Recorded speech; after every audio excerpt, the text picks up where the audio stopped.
11:40 en la República Argentina. Decíamos, han pasado muchas cosas estas últimas semanas. Vienen pasando muchas cosas.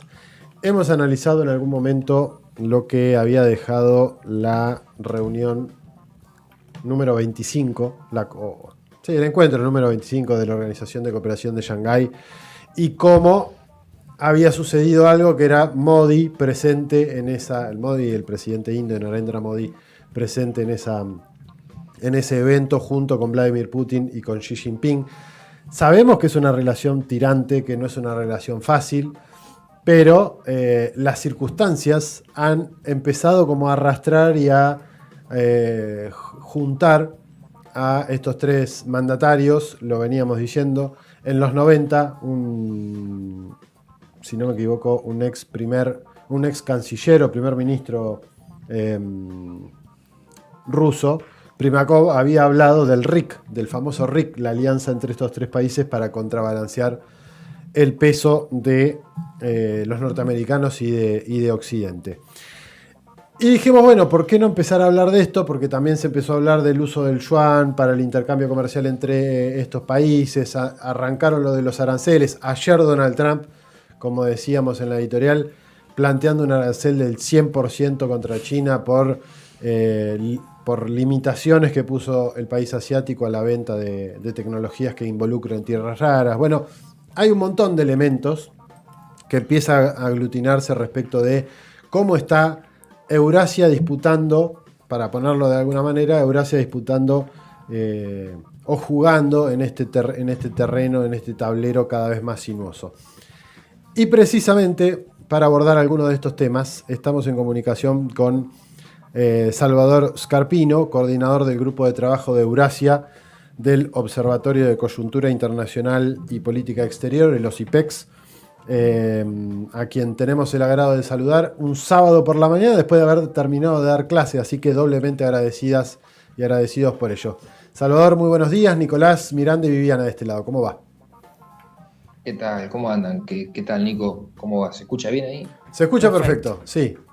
Buenísimo, buenísimo, buenísimo. Bueno, gracias por la invitación, sí. Sábado a la mañana me toca, estoy como docente en un posgrado, la materia se llama específicamente Eurasia, es un posgrado en Relaciones Internacionales y Política Exterior en la Universidad Nacional de Quilmes y tenemos clases los sábados 9 de la mañana, estuvimos hasta recién, se extendió un poquito. Y bueno, nos enganchamos todos con los estudiantes y no hicimos corte, nada, así que estuvo interesante. Soy uno de los que termina cursando de manera sincrónica porque estoy al aire ahora en el programa y por eso no puedo cursar. Me pasó lo mismo con la que da Martín sobre China y el ascenso de Asia. Martín no, la que da la de geopolítica, la que daba Carla. Manuel. Bueno, en fin. Sí. Bien. En fin. Bien. Por eso también un poco la invitación, ya hemos charlado en otras oportunidades, pero me parecía que estaba bueno poder retomar, precisamente por muchos de estos detallecitos que marcábamos, por lo menos desde la cumbre de Shanghái y esto medio como... Siempre me gusta citar a algunos de los autores que suelo recurrir, Jalife o Pepe Escobar, que son como personalidades del mundo del análisis geopolítico interesantes. Y una de las cosas que siempre le machacan que Trump dice sobre la administración de Obama es que empujó a China a los brazos de Rusia o viceversa. Y en una editorial hace algunas semanas decíamos o nos preguntábamos si Trump no será responsable de haber empujado a India a los brazos de China y de Rusia. Como una de esas grandes problemáticas que empieza a generar esto que... como bien marcaba recién, es una relación tensa, ¿no? No es que se llevan de 10 los tres mandatarios, pero sí que entendieron que si no se juntan puede ser peor. ¿Hay algo de esto? ¿Qué crees que son elementos claves que hay que tener en cuenta para tratar de analizar esta relación tripartita? Buenísimo, buenísimo lo que comentás, Nico. Sí. A ver, elementos claves.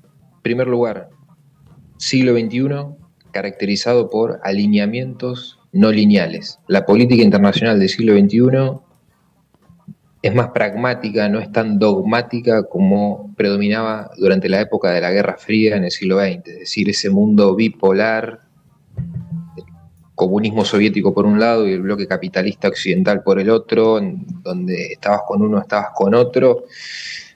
Se terminó, tuvimos un breve periodo unipolar estadounidense o del eje euroatlántico comandado por el eje anglosajón, que algunos autores dicen que llega a su fin con los atentados a las Torres Gemelas en 2001, otros dicen que llega a su fin con la crisis financiera de Lehman Brothers en 2008. Autores como Gabriel Merino sostienen que hay diferentes etapas de una guerra mundial híbrida fragmentada, que es un concepto que elabora él en base a lo que el Papa Francisco en 2014 denominaba una tercera guerra mundial en partes. Bueno, interesantísimo. Y él, Merino, describe diferentes etapas de ese proceso de multipolaridad relativa en la que el mundo comenzó a ingresar en las últimas décadas, en donde predominan estos alineamientos no lineales, en donde la política exterior de la India, por ejemplo, es interesantísima analizarla porque uno dice, che, la India forma parte del bloque BRICS, Brasil, Rusia, India, China, Sudáfrica, que se formó como respuesta a esa crisis financiera 2008-2009, que aglutina a las principales potencias industriales emergentes. En 2011 se suma Sudáfrica, en 2014 crean el nuevo Banco de Desarrollo de los BRICS, como alternativa al Banco Mundial, que tiene sede en Estados Unidos.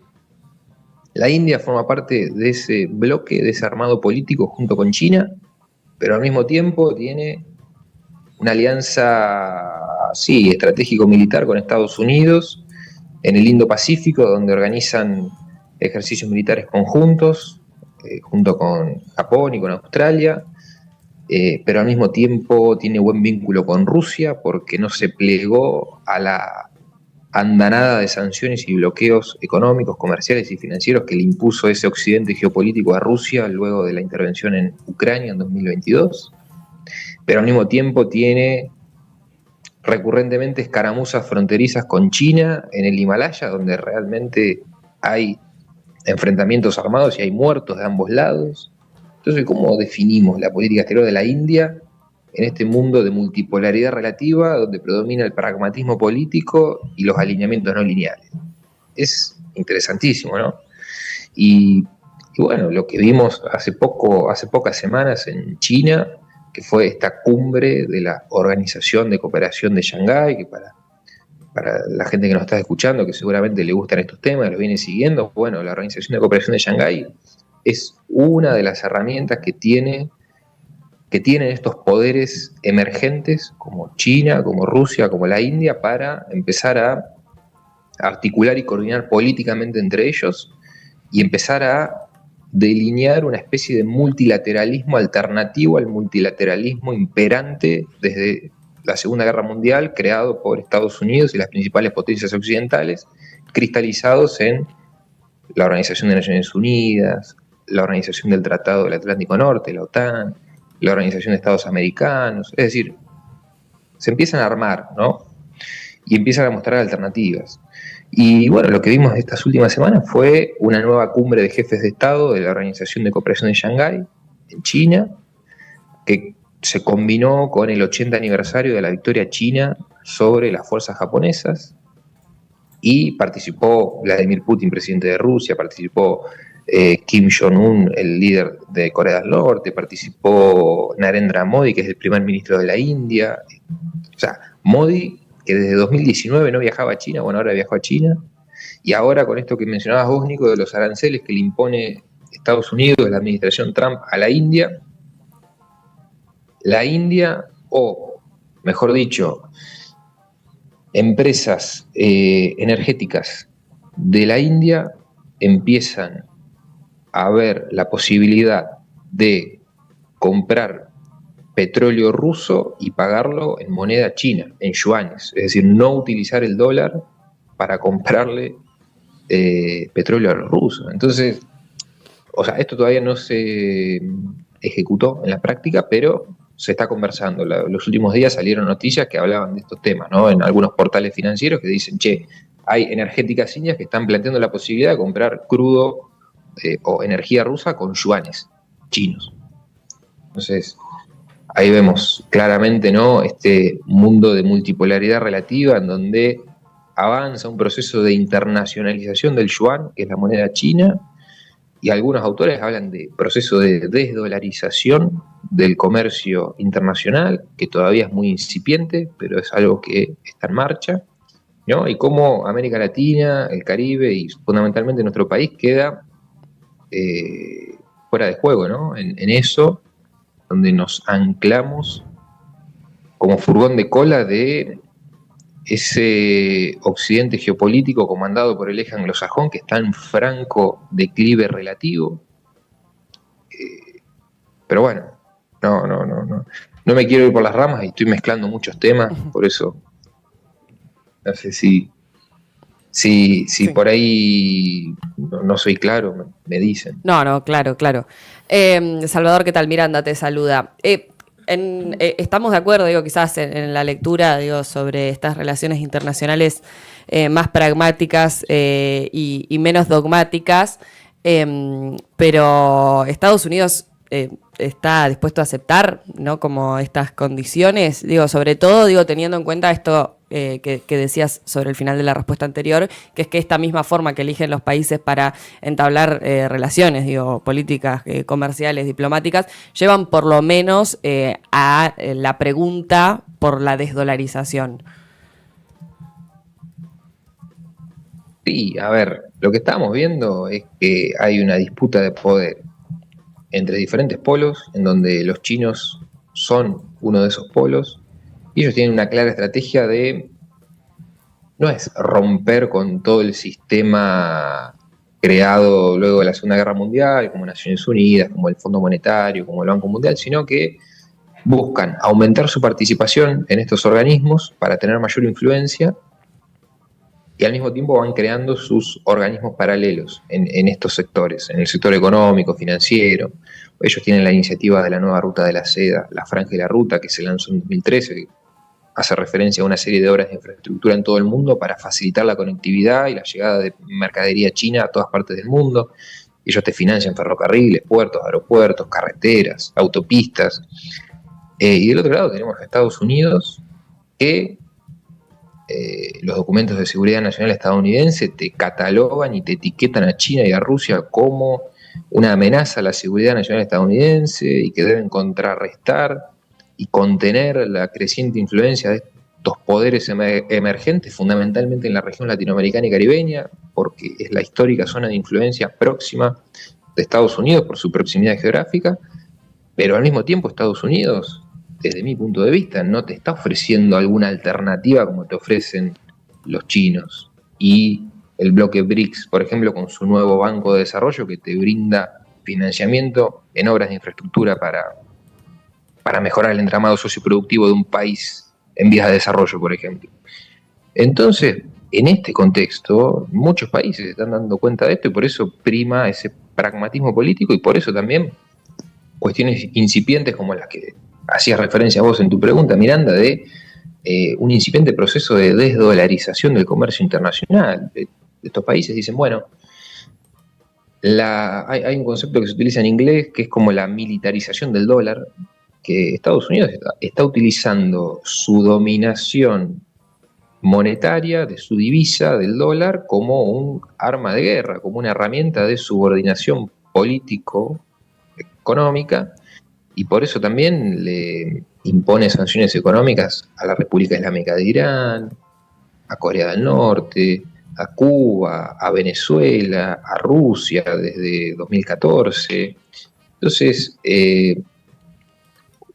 a ver, un país como Estados Unidos, que históricamente fue uno de los abanderados del libre comercio, de un orden mundial basado en reglas, y que en los últimos años empieza a tener una postura mucho más proteccionista, impone aranceles que atentan contra ese principio de libre comercio, donde rompen reglas no escritas, como hace más de 60 años que el director del Banco Interamericano de Desarrollo, que tiene sede en Estados Unidos, era un ciudadano latinoamericano, y desde 2021-2022 lo preside Mauricio Claver Carón, que es ciudadano estadounidense, rompiendo con esa regla no escrita, saliéndose de la Organización Mundial de la Salud, amenazando con que Canadá forme, o sea, parte, o sea, el estado número 51 de Estados Unidos, o sea, un histórico aliado en el marco de la OTAN, o que Groenlandia tenía que pertenecer a Estados Unidos, que es un territorio que pertenece al Reino de Dinamarca, Dinamarca socio y aliado fundamental estadounidense de la OTAN. Entonces estamos viendo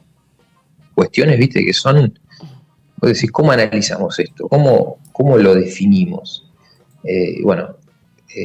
Hay autores que sostienen que al interior de esas fuerzas dominantes, de ese bloque occidental comandado por Estados Unidos, hay fracturas, hay sectores que privilegian mantener la hegemonía estadounidense en el mundo a través de un multilateralismo, como lo hacía Obama, a través de la Alianza para el Pacífico, a través de organismos multilaterales, garantizando la participación de diferentes estados.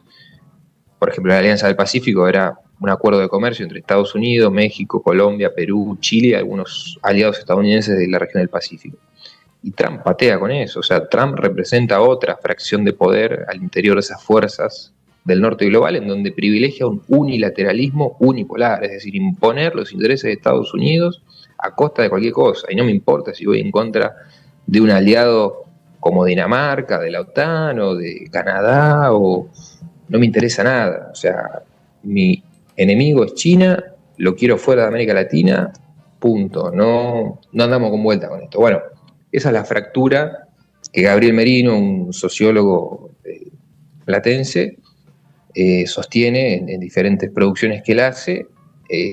La emergencia de un multipolarismo relativo en las relaciones internacionales del siglo XXI está acrecentando las fracturas al interior de las élites dirigentes de ese bloque unipolar anglosajón o euroatlántico, ¿no?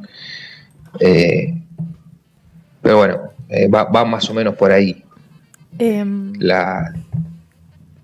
Buenas, hola Salvador, ¿cómo estás? Te habla Viviana de acá de este lado. Mi pregunta iba por el lado de, lo que veníamos mencionando igualmente, como esta cuestión de el fin del mercado dólar, si se podría decir.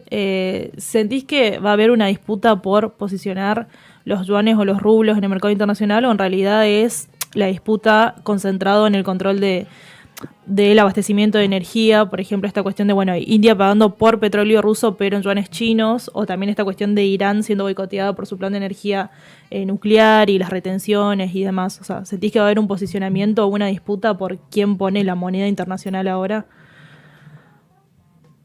Sí, esa disputa ya está, es muy incipiente. Nosotros desde OSIPEX el año pasado sacamos un informe desde el grupo de trabajo de Eurasia, que lo pueden descargar en nuestro sitio web, www.osipex, con C de casa y termina con X, osipex.com.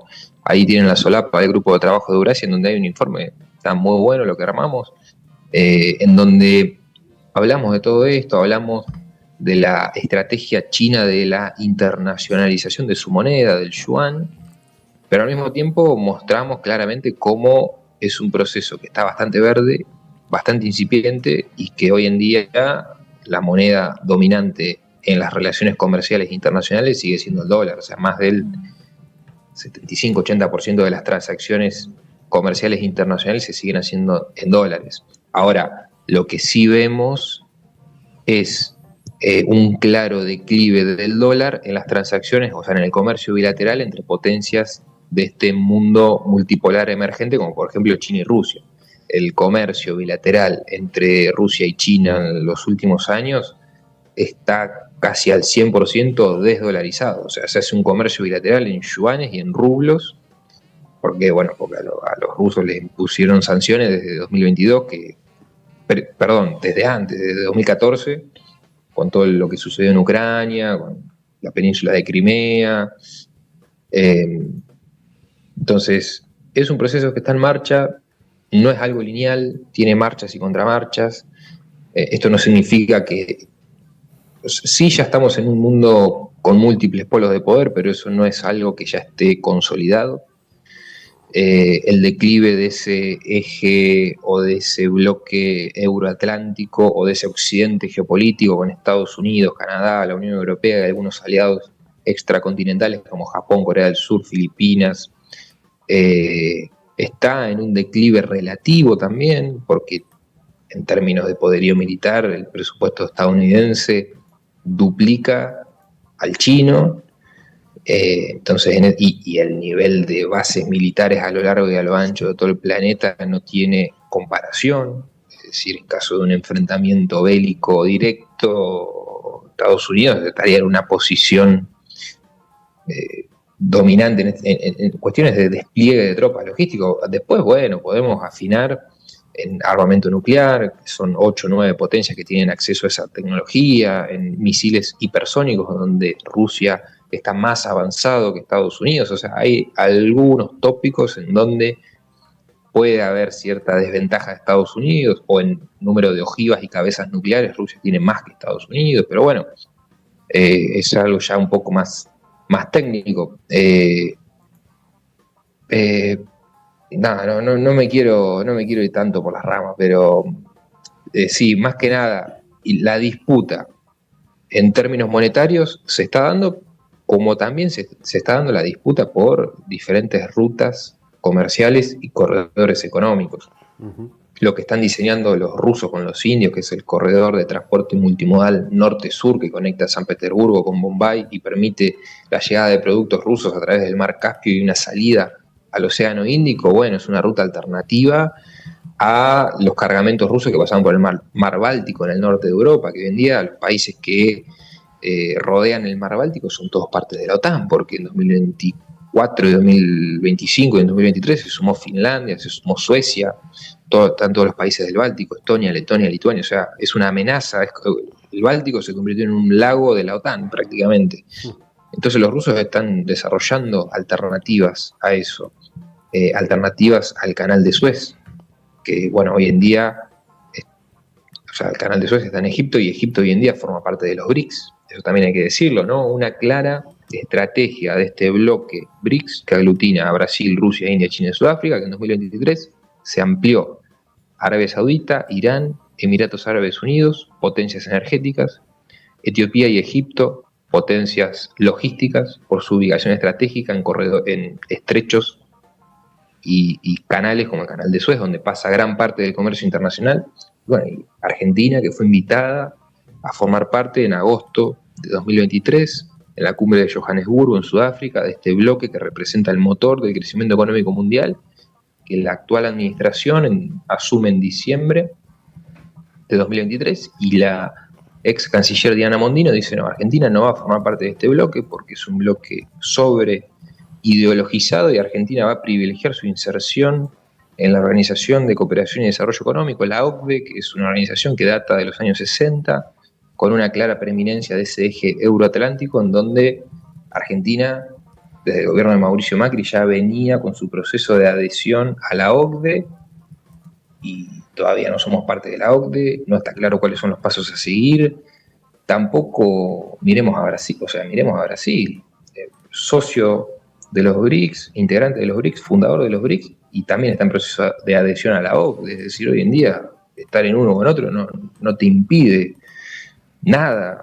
Fue claramente un anacronismo propio de una visión de época de Guerra Fría, un anacronismo de ver la política internacional con lentes del siglo XX, que es muy perjudicial en este contexto para un país de la semiperiferia como Argentina, ¿no? Que, ¿por qué nos invitan a formar parte de los BRICS? Bueno, porque no somos cualquier país, somos el 8º país más grande del mundo, tenemos la segunda reserva de gas no convencional más grande del mundo ahí en Vaca Muerta, la 4ª de petróleo no convencional, tenemos el acuífero guaraní, tenemos el triángulo del litio, tenemos el paso interoceánico entre el Atlántico Sur y el Pacífico, que es un paso interoceánico natural y es alternativo al canal de Panamá, que es artificial en caso de guerra, de pandemia, de cualquier situación rara que suceda en el mundo.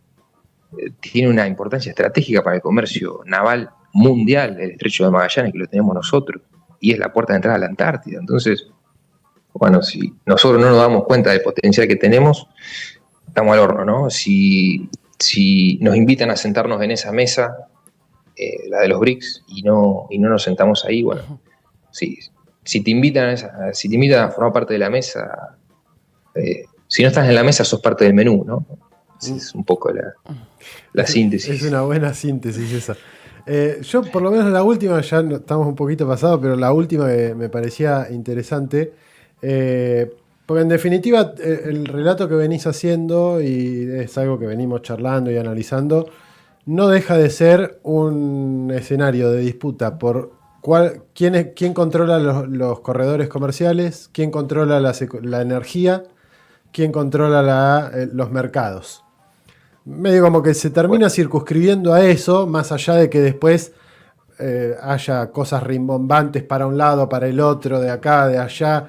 En el fondo se termina llegando más o menos a esas mismas terminales, me parece. Y una de las cosas que pasaba esta semana, que lo mencionábamos también en el programa, fue lo de Donald Trump diciendo, bueno, si no nos devuelven la base de Afganistán, van a pasar cosas feas. Creo que una cosa así puso, haciendo una amenaza a los talibanes. Y salieron todos los vecinos, todos, no quedó ninguno.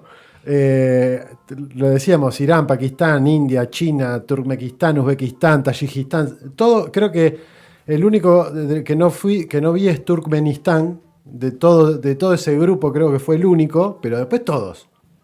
Y me parece también habla de esto que venís relatando, de ese, sobre todo el eje asiático o las potencias, grandes potencias, medianas, intermedias, como empezando a ver que tienen que articular, que si no articulan y si no en determinadas cosas, si no hay una articulación, por más diferencias que puedan existir, no hay forma de enfrentarse a ni Estados Unidos, Occidente, más allá de que muchas veces Trump lo que tira es humo al aire y dice cosas grandilocuentes, y un día te dice una cosa, al día siguiente te dice otra, al otro te dice otra, y termina siendo una que no había dicho ninguna de las tres anteriores.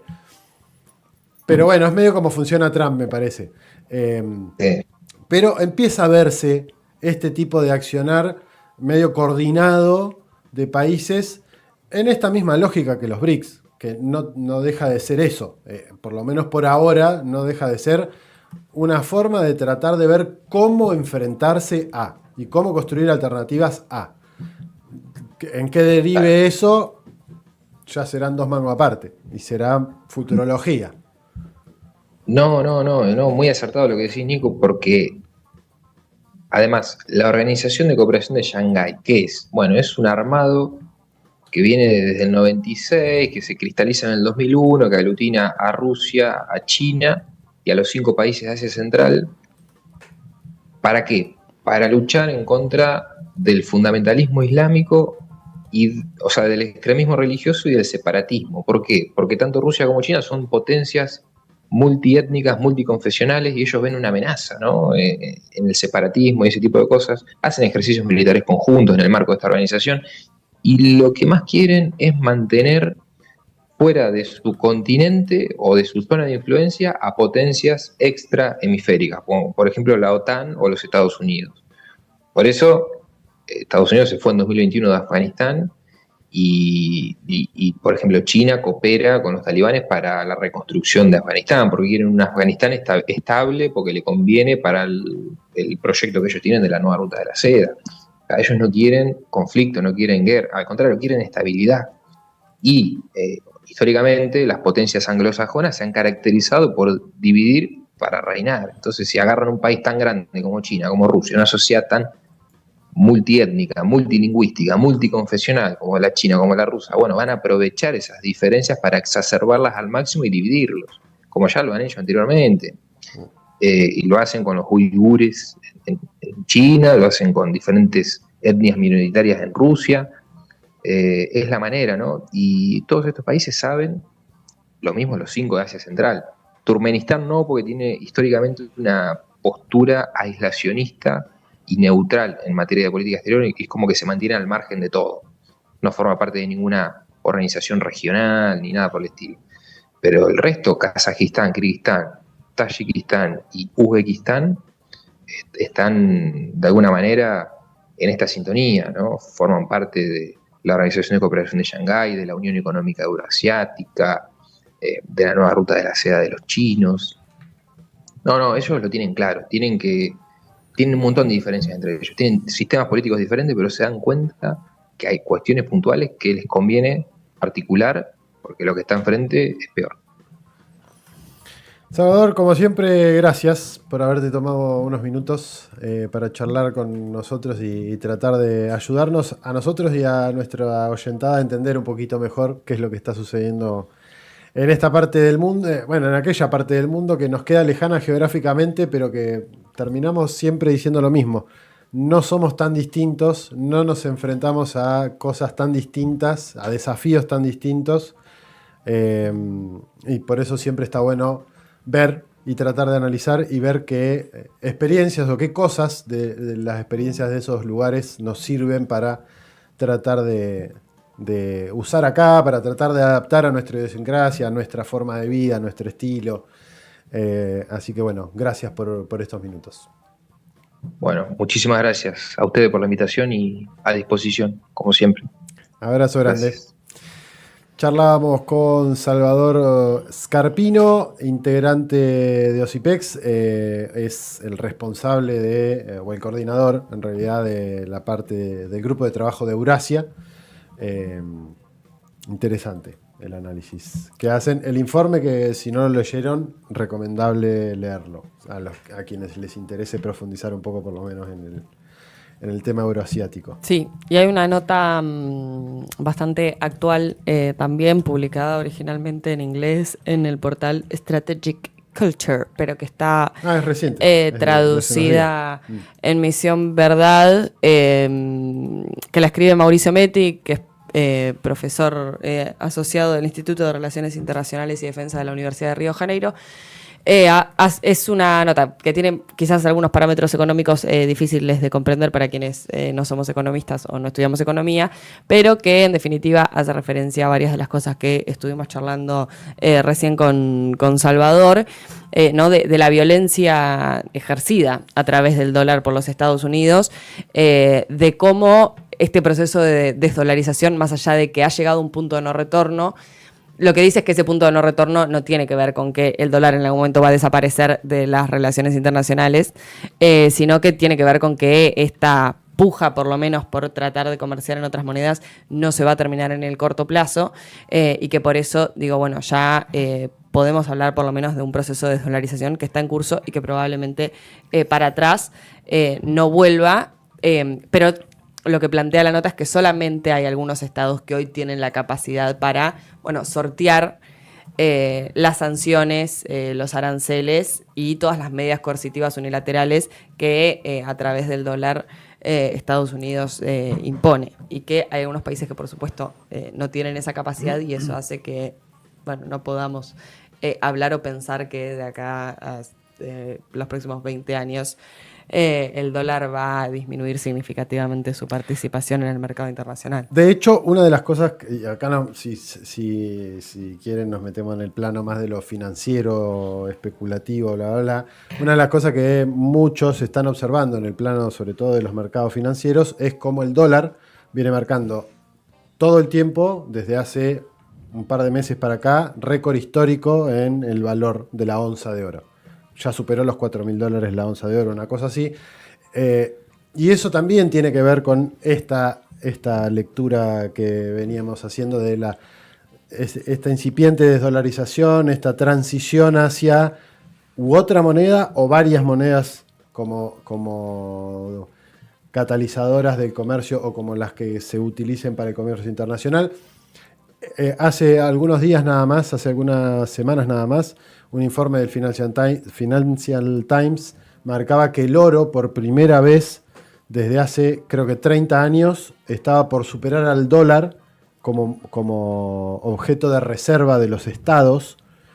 Entonces ahí es donde empezamos a ver cómo lo financiero, lo especulativo, el valor de las monedas como el oro y la plata empiezan a recobrar. Si quieren ahorrar, ahorren en dólares, ahorren en oro, no en dólares, más allá de que en yuanes chinos en su efecto. Lo que te dicen todos los que timbean es diversifiquen, no pongan todos los huevos en una canasta. Ahora, el patrón oro vuelve a tener cada vez un peso más importante, es relevante esto. Sobre todo si hay alguno que tiene posibilidad de tener un ahorro chiquitito, por más que sea. Hoy hay formas de tener ahorro en dólares sin tener el lingote. Bueno, en fin, nos fuimos por las ramas. Sí. Separamos brevemente, hacemos sorteo y se nos termina el programa del día de la fecha. Así que no se muevan, Marcha de gigantes. Destruir al ejército rojo. Destruir al ejército